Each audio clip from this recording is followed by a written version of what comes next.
So at age 50, you can still work on it.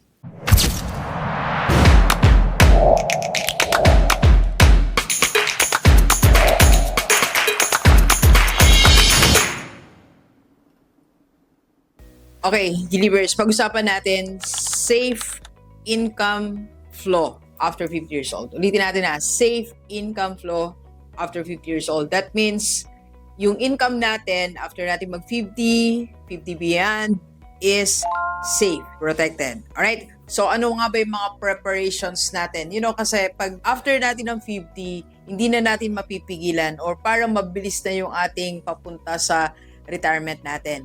So, ito na yung last chapter, last decade natin that we can really prepare. So, first off, you have to program your pension. Yung pension natin dapat nire-ready natin at inaasikaso natin like GSIS, SSS, or pension mo from your employment. Dapat inaasikaso natin yan. Dapat ginagawa natin, consistently, pinaprioritize natin. Kung merong mga lapses, kung merong mga mali, o may mga problems, personal, dapat asikasuhin natin. Okay? Pay attention to your future pension. Second, you have to build your financial and health shield. Dapat pinoprotektahan natin yung health natin. Ito sa lahat ng mga more than 50 or 50 years old, akala natin ang health shield natin ay pagkakaroon lang ng healthcare. Tama po yan. Kaya nga lagi sinasabi, ang Kaiser. By the way, sa lahat ng mga wala pang Kaiser, protection natin yan. Shield natin yan sa health natin. So, kung wala pa, you can message me sa personal FB ko. Yan po ang personal FB and tatawagan ka po ni Rockstar. So, bukod sa HMO natin or healthcare natin, ang health shield din natin is our family.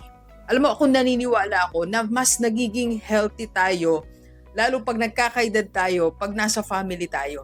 Kaya kung 50 ka, wala ka sa family mo, may broken relationship, o lumayo ka ng lumayo, pinabayaan mo na yung family mo, o may problem, you have to fix that.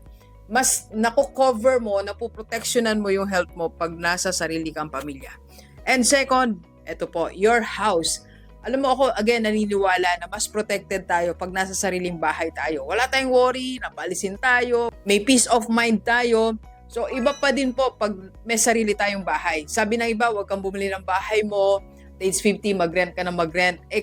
Nakaka-stress din po yung palipat-lipat. Nung nire-renovate po tong house. So, siyempre, we have to rent, no? After 3 months, nagbago isip nung nagpapa-rent. Lilipat ka na naman sa iba, lilipat ka naman. So, it's stressful and it will affect your health at age 50. And for your financial protection, iba pa rin syempre meron tayong emergency fund. At age 50, gawin po natin yan. And second, your money will come every month even if you are not working. Yan ang mahalaga pag tayo lampas ng 50 or 60 na. Lalo kung di na po tayo nakakapag-work. Dapat mas nasisecure natin yan. So, paano nga ba natin gagawin, Doc?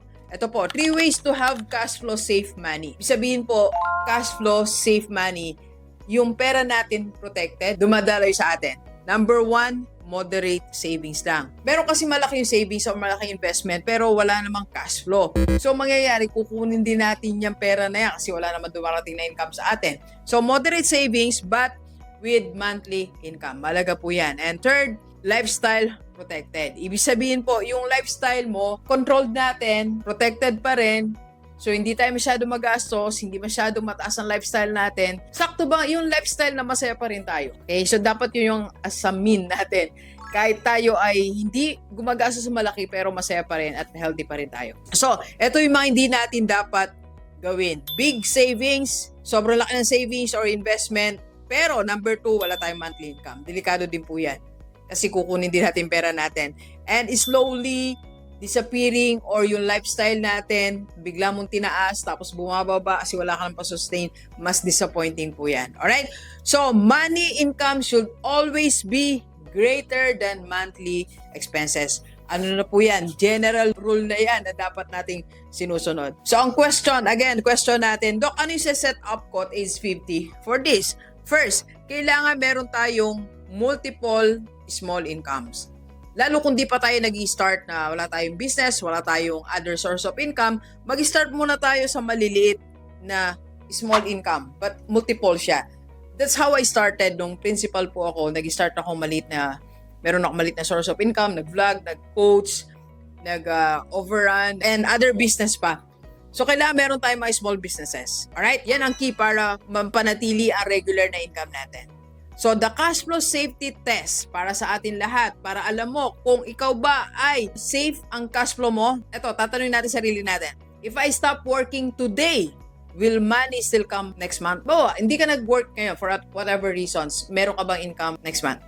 Second, can my income pay my basic needs? Yung tinatanggap ba natin can pay lahat ang needs natin? Number 3, can I sleep without worrying about money? Sa tatlo po na yan, kung yes ang sagot mo, meron kang cash flow safety. Pero kung no, delikado pa tayo.